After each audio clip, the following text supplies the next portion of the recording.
I think a knee-jerk reaction that a lot of parents would think, or maybe even educators would be like, oh, well, if you give the kids the full reign to do whatever they want, they're gonna just jerk around for a good while. And, Yes. So is that what you observed? Yes, it's exactly what happened for about 2 weeks. And then they got bored of sitting around doing nothing.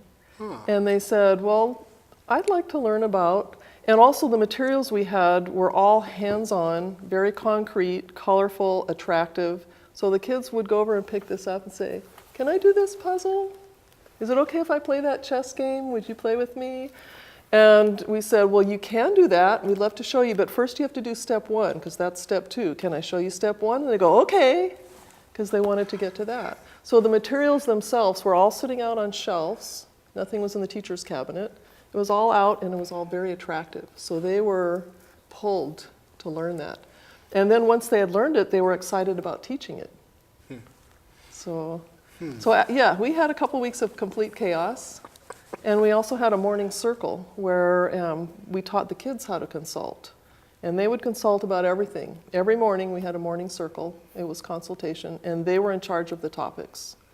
So they learned to set their own direction as a school. And we also did a lot of work in teams, not just completely individual. So they couldn't wait to get to team time where they could work on their project, because then they were going to present that to the whole school and all the parents and whoever else wanted to come. We had school board members coming into our school saying, we've heard some amazing things going on. Can we just sit and watch for today? And the kids would take them by the hand and they'd say, please, would you like to come into our school? Would you like to see what I've been working on with my team? And school board members were just blown away. What do you see as maybe one of the most important things that we can do to make education serve our children and our communities and our world better?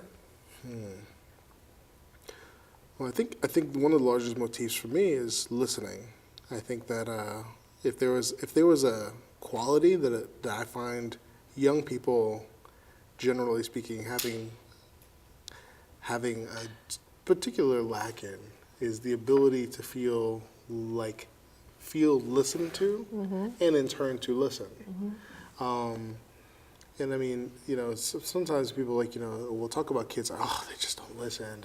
But I'm just like, I believe if you don't listen to somebody, they feel like they have to learn how to interrupt in order to be heard. Correct. And then, sometimes it's just a blurting out of nonsense just to kind of get something out before they get interrupted.